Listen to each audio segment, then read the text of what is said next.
pan, ajo, de pie. Eso era el desayuno de la mayoría de los romanos, y lo tomaban antes de que hubiera luz suficiente para ver bien la calle. Imagina que vives en uno de esos edificios de 5 o 6 pisos que llenaban los barrios populares de Roma. No hay agua corriente. Llegas al amanecer desde tu cuarto, si es que tienes cuarto propio y no compartes el espacio con otros. Y lo que te espera no es una mesa puesta ni un fuego encendido. Te espera lo que dejaste la noche anterior. Un trozo de pan, quizás un pellizco de queso, quizás sal, lo comes de pie. El desayuno casi siempre se tomaba de pie. Para ver algo, enciendes una lámpara de aceite. Y es también lo que prende los incendios de estos edificios. Una llama pequeña en una construcción de mala calidad, llena de gente. La misma luz que te deja ver el pan es la que puede quemarlo entero. Nada de esto es tuyo, además. La mayoría de estas viviendas son de alquiler. El sitio donde duermes, el suelo donde comes de pie, el balcón al que te asomas, alquilado.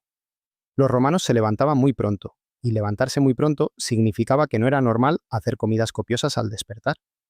El cuerpo no había terminado de despertar cuando ya había que estar en la calle. Así que el desayuno, el ientaculum, era simple por definición. Pan sin untar o pan untado con ajo o sal. Un pedazo de queso al lado, y a correr. Lo que no ves desde aquí arriba, desde el piso más alto, el más barato, el más difícil de alcanzar si el edificio ardía y los edificios de las insulae ardían. Es que abajo, en la calle, Roma ya llevaba un rato funcionando. El pan que estás comiendo no lo hiciste tú. Hace mucho que Roma dejó de ser una ciudad donde cada familia molía su propio grano y horneaba su propio pan. En el año 171 antes de la era común, panaderos griegos llegaron a Roma tras una guerra en Macedonia y montaron los primeros obradores profesionales. A esos panaderos se los llamó pistores. Lo que trajeron no fue solo el oficio, fue la producción en masa. Fue aquí, en Roma, donde el pan y la bollería empezaron a fabricarse a escala. Y el pan que salía de esos obradores no era todo igual. Había pan blanco, leudado, esponjoso, hecho con masa madre, y ese pan era el preferido, el que se asociaba con quien podía pagarlo. Luego estaba el otro, más denso, sin levadura, el que se asociaba con las clases bajas. La textura del pan que mordías por la mañana decía algo sobre ti sin que tuvieras que abrir la boca. Los pistores no usaban un método único para fermentar la masa. Había quien usaba harina mezclada con el propio grano, quien preparaba masa madre con agua y dejaba que fermentara sola, y quien recurría a agentes menos habituales: espuma de cerveza, jugo de uva fermentado, incluso tortas de cebada agria. Roma había adoptado además una técnica gala que consistía en añadir espuma a la masa para conseguir un pan más ligero. Una ciudad que se alimentaba a escala de ciudad no podía darse el lujo de tener un solo método. Muchos de esos panes llevaban también miel y aceite en grandes cantidades. No todos los días, no para todos, pero el pan romano no era simplemente harina y agua. Era un producto con variantes, con categorías, con una jerarquía silenciosa que empezaba en el obrador y terminaba en tu boca. Y mientras tú estás de pie en tu habitación, mordiéndote ese trozo antes de bajar a la calle, que por las noches olía a los desechos que los vecinos de los pisos altos tiraban por la ventana y que en verano se volvía casi insoportable. Hay otra Roma que empieza la mañana de otra manera. Despiertas detrás de una cortina. No hay puerta, no hay puerta. Las habitaciones donde se duerme se separan del resto de la casa con telas colgadas. Corres la cortina. Y en lugar de un balcón y una calle que ruge, lo que tienes delante es un patio. La domus era otro mundo físico. No varios pisos apilados con balcones, sino una planta única, rectangular, que se extendía hacia adentro. Entrabas por el vestíbulo, pasabas por un pasillo estrecho, y de repente el espacio se abría. El atrium, el patio central de la casa, amplio y luminoso. En el techo había una abertura, el compluvium, por donde entraba la luz, el aire y, cuando llovía, el agua, que caía a una pila en el suelo. A esa hora de la mañana, con el sol todavía bajo, la luz que entraba por el compluvium era oblicua, dorada, distinta a cualquier cosa que pudieras ver desde un piso alto de una ínsula. En ese atrium estaba el altar doméstico, el lugar donde la familia reconocía a sus dioses del hogar. Estaba también la caja de caudales. El corazón administrativo y espiritual de la casa convivían en el mismo espacio, sin separación. El ientaculum de quien vivía aquí tenía otro contenido. Además del pan, que aquí podía ser pan de trigo, blanco, leudado, a veces humedecido en vino, estaban los huevos, el queso, la miel, la leche, la fruta, las aceitunas, el aceite de oliva, las uvas. No era un banquete, era un desayuno, y seguía siendo el momento más ligero del día.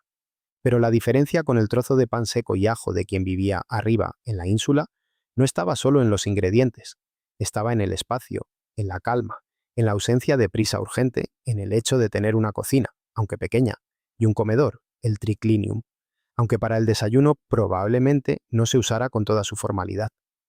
En las casas más acomodadas, la comida principal del día no llegaba hasta bien entrada la tarde, alrededor de las 3, y a veces se prolongaba hasta la noche.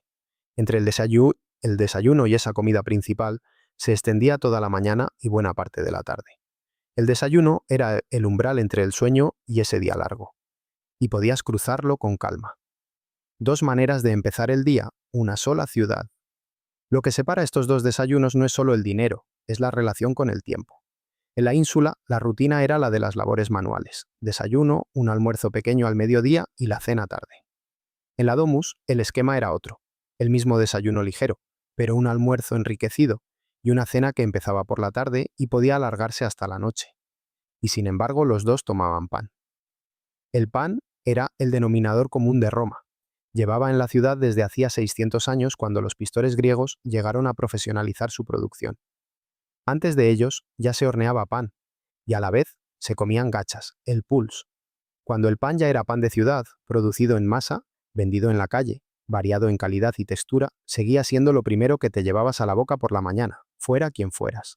Pero lo que acompañaba a ese pan, y cómo lo comías, y dónde, y con cuánto tiempo, eso trazaba una línea que Roma no necesitaba escribir en ninguna ley para que todo el mundo la entendiera. Y esa diferencia venía de lejos. Cuando el pan aún se horneaba en casa y las gachas eran comida corriente, ya había dos gachas distintas: la más simple, farro, agua, sal, grasa. La más elaborada llevaba aceite de oliva y verduras, y en las mesas más ricas, huevos, queso, miel, a veces incluso carne o pescado. El mismo plato, el mismo nombre, dos mundos. La mañana desigual de Roma no la inventó el pan, heredó una desigualdad que ya estaba en las gachas. Hay algo más en este detalle que vale la pena detenerse a sentir. La ciudad entera dependía de ese pan. Se dice que Trajano llegó a crear una corporación de panaderos para asegurar que el suministro no se interrumpiera. No era un lujo que el Estado quisiera proteger. Era el desayuno de una ciudad que no podía permitirse quedarse sin pan ni un día. Cuando piensas en Roma como un imperio, tiendes a pensar en legiones y en mármol. Pero el engranaje que hacía funcionar todo eso empezaba mucho antes del amanecer, en los obradores donde los pistores ya tenían la masa en marcha.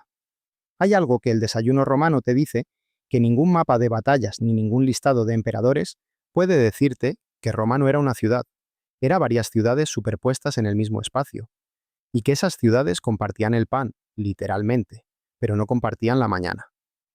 El trabajador que bajaba corriendo de su ínsula y el habitante de la domus, que dejaba entrar la luz por el compluvium de su atrium, no vivían el mismo día aunque lo empezaran a la misma hora. El primero comía para poder salir. El segundo salía después de comer. Una diferencia que parece pequeña y que en realidad lo organiza todo. ¿Quién espera a quién? ¿Quién tiene tiempo y quién no lo tiene? ¿Quién puede sentarse y quién come de pie?